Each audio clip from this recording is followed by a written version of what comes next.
You ain't saying nothing yet.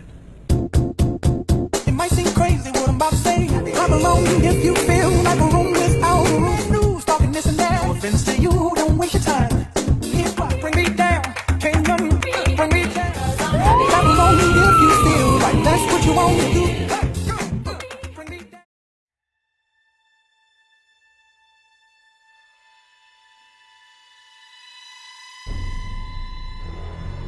Story tonight, a nearly 3-month murder investigation that spanned 4 states has resulted in the arrest of 3 people. Yeah, the investigation began when the body of 26-year-old Carlie Tent was found in a Hawkins County creek. Investigators said her body is badly decomposed. A deer hunter discovered it in the creek in the Clinch community on November 24th. Autopsy results showed Carlie Tent had been shot multiple times, and that sparked a homicide investigation involving multiple jurisdictions. Sheriff Lawson told me that in his 40-year career, unfortunately, he's seen many homicide cases, but this one, he said, ranks in the top 5 for the most brutal. Anytime you tragically, violently kill another person, shoot them multiple times, leave them in the middle of nowhere, that's brutal. The Hawkins County Sheriff's Office has released new information surrounding what they're calling a suspicious death investigation. We begin with that breaking news at noon. Thank you so much for joining us. I'm Cindy Kessler. Less than an hour ago, Sheriff Lawson confirmed the identity of a woman found dead in a ditch earlier this week. Sheriff Lawson says 22-year-old Ashley Vick, who you see here, was found by deputies on Monday morning along Tranbarger Road. The update comes 1 day after a, quote, person of interest was taken into custody in Sullivan County. An overnight standoff led state, local, and U.S. Marshals to a home on Cannon Street in Sullivan County on Thursday. Sheriff Lawson tells us that Brad Addington was wanted for questioning in connection to that suspicious death case involving Ashley Vick. Hawkins County Sheriff says a call to authorities about a person with a gun at Volunteer High School was a hoax. Now here's the timeline of how it played out today. Sheriff Lawson says the call came in just before 8 o'clock this morning. Deputies responded and began searching the school. No suspect was located. The person who made the call to 911 said they were bullied and had a gun in a bathroom next to the front office. Domestic is one of the most dangerous calls there is now. As you see across America, a lot of officers killed is trying to serve warrants. Hawkins County Sheriff Lawson says he 100% stands behind his deputies after a second officer-involved shooting in the county in 2 months. The flashing lights illuminating Hickory Hills Road in Churchill Thursday night, marking the second officer-involved shooting in Hawkins County since the start of the year. The neighbors called, they could hear a lady screaming and a gunshot inside the residence. That's when 3 Hawkins County officers responded. The TBI says 26-year-old Joshua Babb stepped onto the porch, a gun in his hand. Officers tried to tase Babb, but it didn't work. When he pointed the gun at them, one officer fired. Deadly force is the last result. We always tried to calm the situation or take the suspect in custody without any force at all. But that decision to fire, it's one Hawkins County Sheriff Lawson says he stands behind. And the second time this year, his officers have had to make a split-second decision to pull the trigger. It's troubling. I hate to see these officers go through it, and I hate to see the victims' families go through it. And officers' families, it affects too many people. But one person's bad choice. In January, officers shot and killed a man wanted for attempted murder out of Dickinson County, Virginia, when he reached for a gun. Every officer reacts on their training. Good training lets them go home. Bad training can cost them their lives. Back on Hickory Hills Road, the TBI is handling the investigation.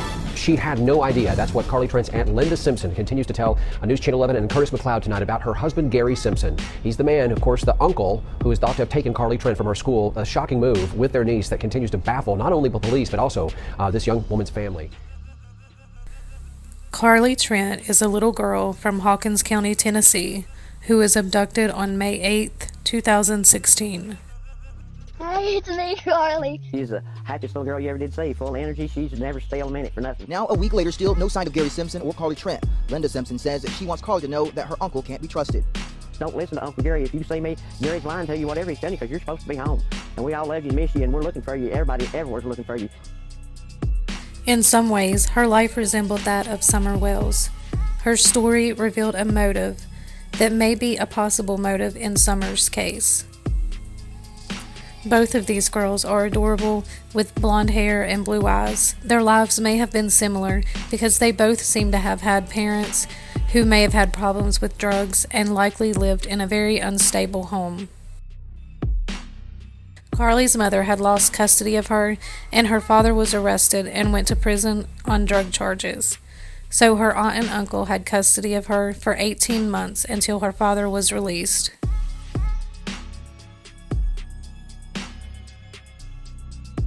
On May 4th, around 1:25 p.m., Gary went to Hawkins County Elementary School to take Carlie.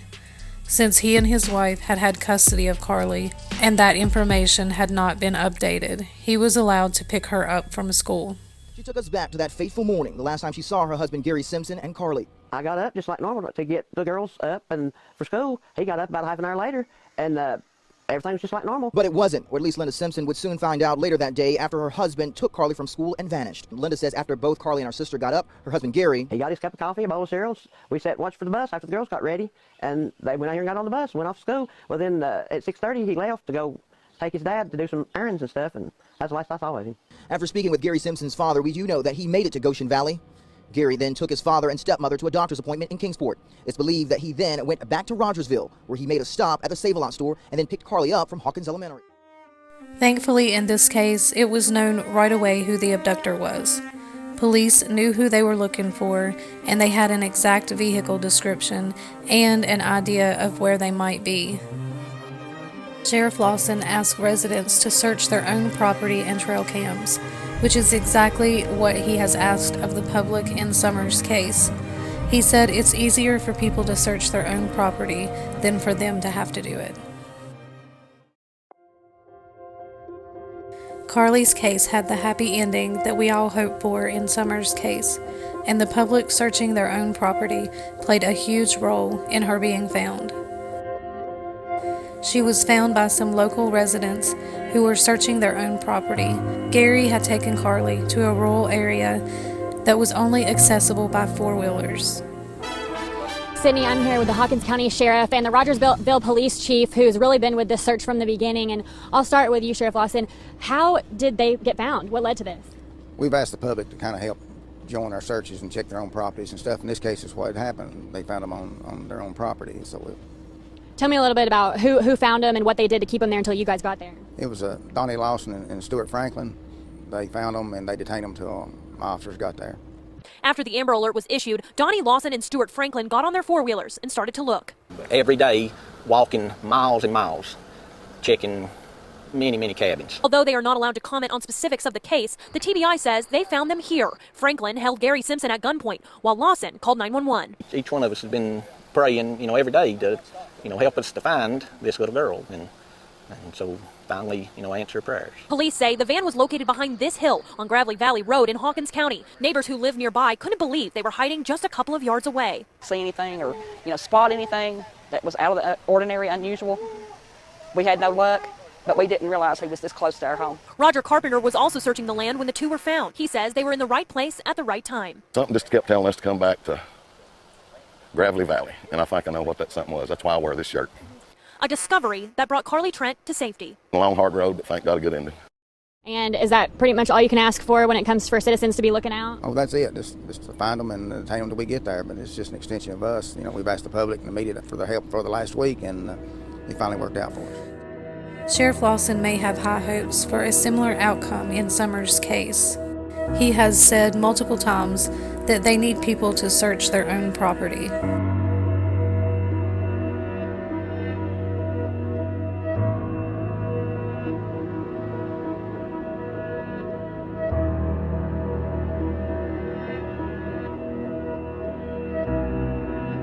Says anyone living in roughly 5-mile radius of the Beech Creek community should look at their trail or security camera footage again from the day Summer disappeared. And sometimes people will think, well, I saw that, but it probably wouldn't mean anything. But the least little thing to us may be something huge. So that's why we ask for the public, everything they see, to continue to check their property, their outbuildings, and different things like that.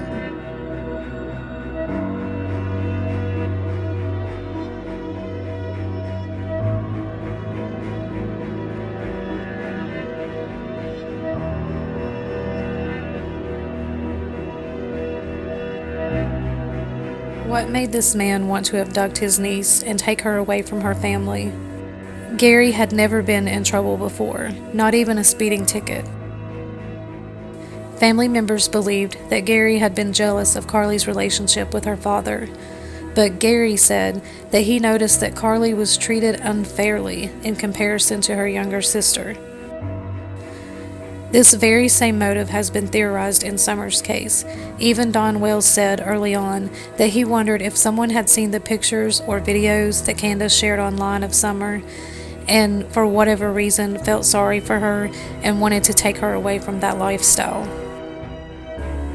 After an examination was performed on little Carlie, a more sinister motive was revealed and more charges were filed. Could this be the motive in Summer's case too, if she was in fact abducted? Could Summer's abductor be someone who knew her and her family well and who didn't agree with the way that she was treated? Could there have been someone in Summer's life, like Carlie's Uncle Gary, who wanted her all to himself?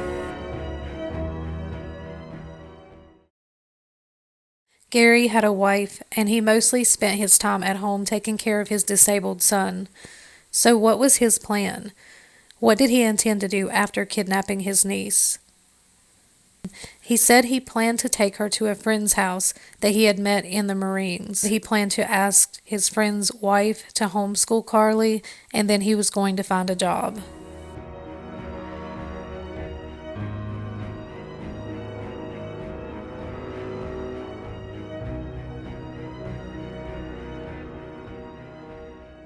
Could Summer and her abductor be living in another state somewhere?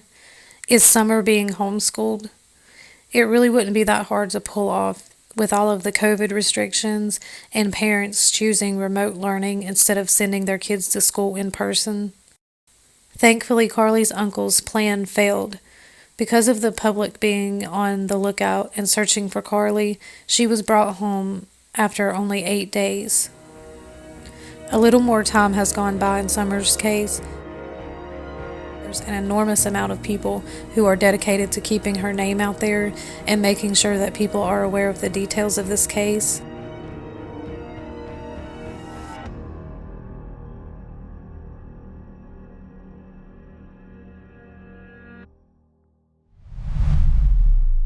If Summer was abducted and someone has her, keeping her inside, away from people, and out of sight, eventually she will be seen.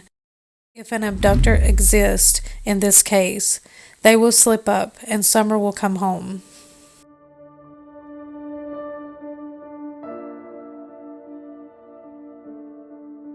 Nine-year-old at the center of an 8-day-long Amber Alert, finally safe at home tonight. Residents found Carlie Trent and Gary Simpson in a rural area of Hawkins County around 4 p.m. Simpson is charged with especially aggravated kidnapping, and more charges could follow. We have team coverage tonight. Allie Hines starts us off live from Rogersville with the latest from TBI.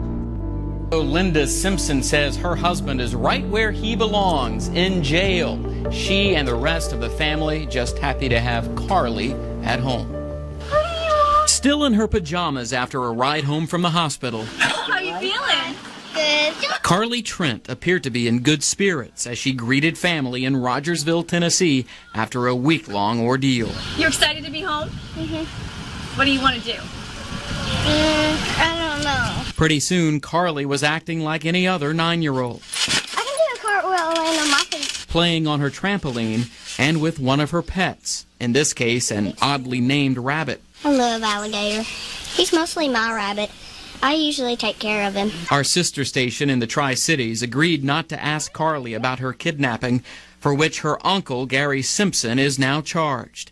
The pair were the subject of a nationwide Amber Alert after police say Simpson took Carlie from school under false pretenses, loaded up on supplies, and then disappeared into the woods where they were found 8 days later. All the words I've got to him is just, why? What was you thinking?